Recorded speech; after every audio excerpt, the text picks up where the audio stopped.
highway. Tell all your friends they can go my way. Pay your toll, sell your soul. Hey guys, what's going on? It's Ash here coming at you today in Clash Royale. Today I'm going to be sharing my signature Sparky deck, which I did not create. Actually, a good friend of mine, a pro player named Sweezy, we are Sweezies, created this deck, shared it with me, and I thought it'd be a perfect signature deck for my team, Viva La Sparky. Now there's a new King's Cup challenge corresponding with the King's Cup event that takes place the 27th, 28th. You guys already know about that. Surgical Goblin is my teammate.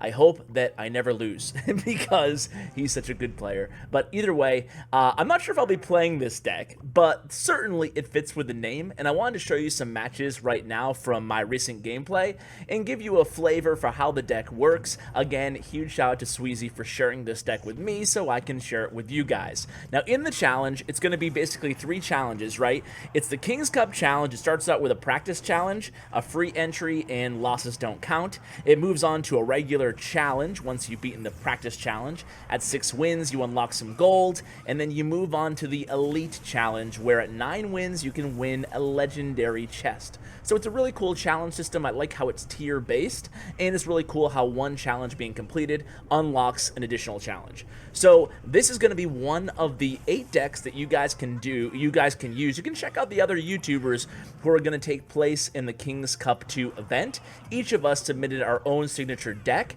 You guys in-game will be able to use one of these decks at random in the challenge, so it's really cool. This deck, I hope you guys really enjoy. It's a Hog Sparky Goblin Barrel deck, and it's really, really interesting. You also have Rocket. We're going to talk about how to play this deck, and you can see here, at this point in this match against a Golem matchup, I am really, really scared at this point. I have a huge elixir deficit here, and I need my Sparky to stop the Golem, but look how much elixir my opponent has. I had to use the Rocket on that pump. I knew if I was up or if I was down 2 pumps, there was no way I'd have a prayer at winning this match. So here it goes, a Sparky on the right, and then I use the Ice Golem to kind of lure and kite that Mega Minion from the right lane into the left, and then I'm going to use a minion, or Mega Minion, excuse me, to try to just buy me as much time as possible on that left lane. But look at the Lumberjack doing work. So at this point, 414 on my left tower, 753 on my right.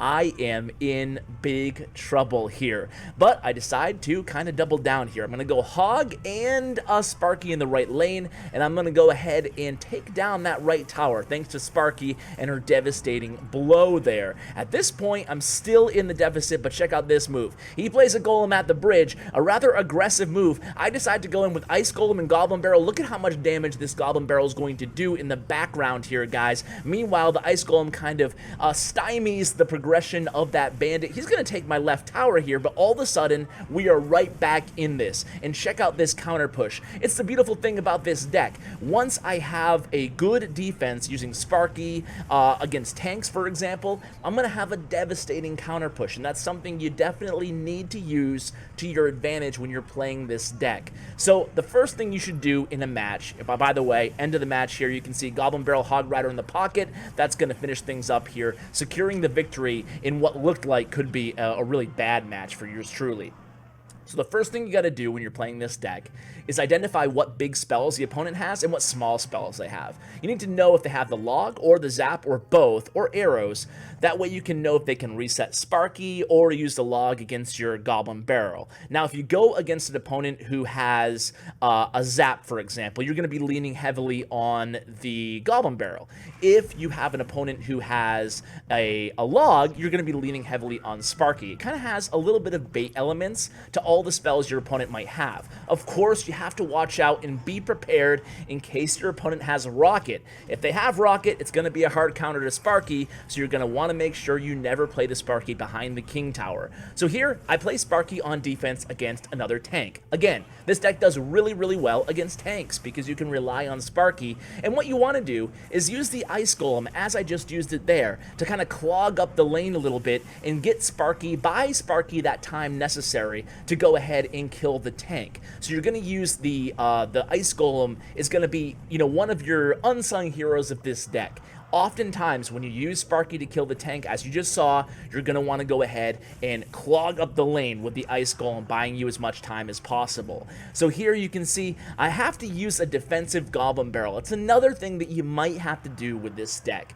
On defense, you don't have, I mean, you have a lot of offensive cards. You have the Hog, you have Sparky at times, obviously a pseudo defense offense card. You have Rocket, but there'll be times where you just need that extra kind of cycle, or you need a little bit extra oomph on defense, and that would be the opportunity. I think a couple times in this match, I actually have to use the Goblin Barrel defensively.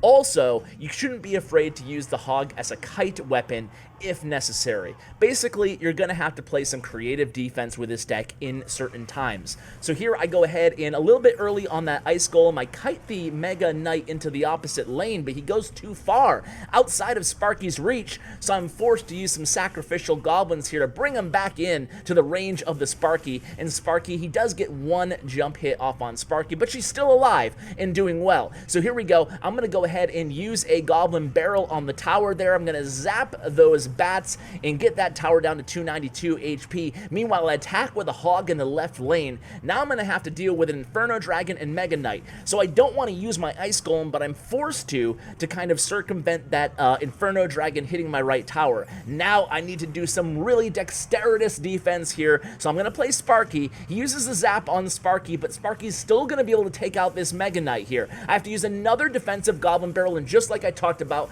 I played the Ice Golem right at the bridge there to buy me more time on defense and kind of prevent that witch from making her way into my side of the arena. So again here he uses Rage. He has a Raged Inferno Dragon coming at me. I have to be very, very fast on the goblins there to make sure the Inferno Dragon does not lock onto my tower. So here comes the Hog, just trying to make sure, just in case he pulled out any last second tricks, that I would secure the victory, and in fact I did. So GG there. You can see how this deck, you can start to see how this deck works, guys. You don't want to play it super aggressively. It's not a deck where you necessarily, at least me, I'm not going to want to start out with the Hog Rider as the first play.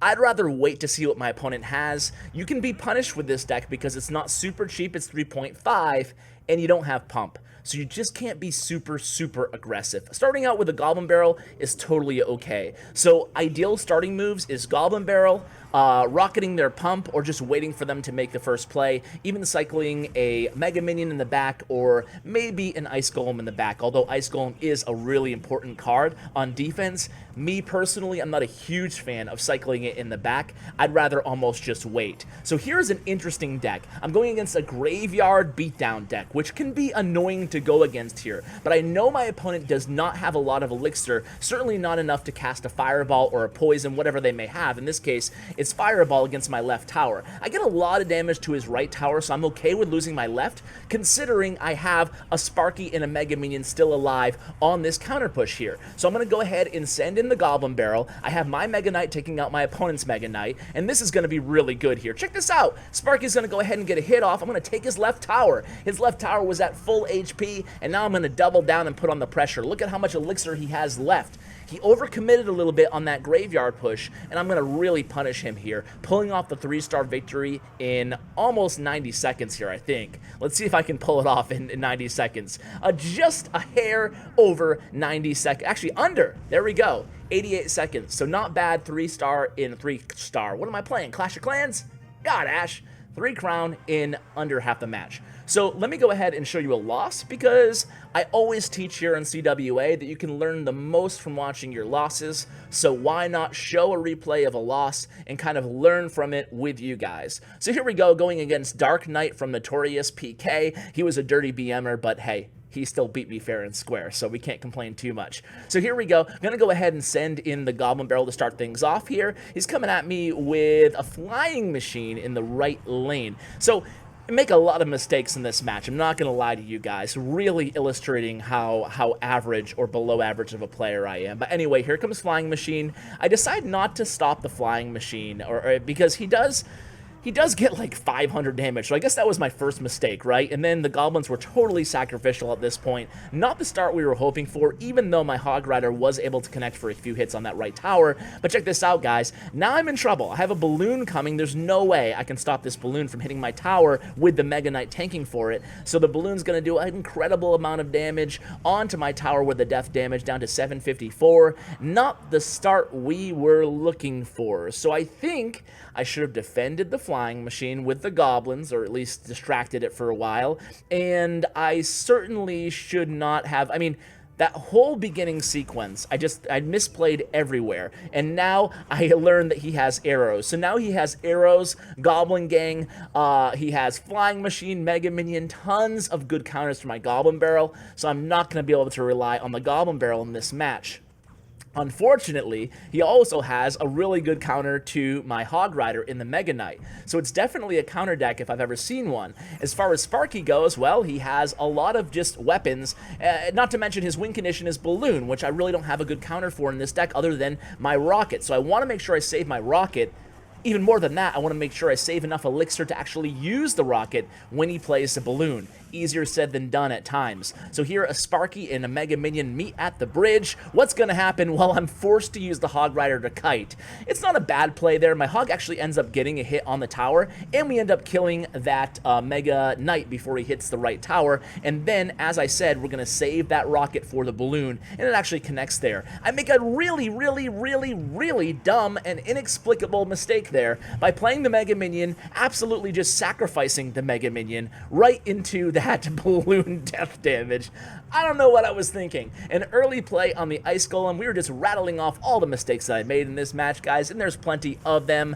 Not what we wanted at all. So, sacrificial Hog Rider again, and my opponent starts laying it on thick here. Can't blame him, as it was a pretty ugly match. Let's not hope that I duplicate this match in King's Cup 2. So here, I don't know, I could have just went all out maybe with a Hog and a Rocket in the right lane, but I had decided to defend for whatever reason instead, and that is going to be all she wrote there. A big loss for yours truly. So I think that we actually learned a few lessons there. If my opponent has a lot of counters, so first of all, I played Sparky in front of the King Tower in that match, and there was no reason to. He only had Fireballs, so there was no reason to be super kind of aggressive or preemptive on Sparky. I could have played her when I was at full elixir behind the tower and slow played this match, rather than being super aggressive when I knew he had good counters for what I had in hand. So that would be my first mistake. Second mistake was just making bad position plays, really paying attention to where I place units, such as the Mega Minion right on the balloon's death damage.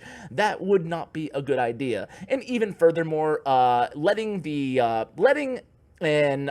flying machine hit my right tower was just a stupid decision. I should have just used the goblins that were gonna die anyway to the Mega Knight to prevent that 500 damage. That would have helped, you know? So I think that hopefully you guys can learn from my mistakes. More importantly, I hope you enjoy King's Cup 2 watching, and I hope you guys enjoy this deck and have success in the King's Cup 2 challenge. So guys, that's gonna do it. Huge shout out to Bren Chong, my YouTube partner. Check out his information in the description below. Thanks so much for watching, and as always, take care, guys.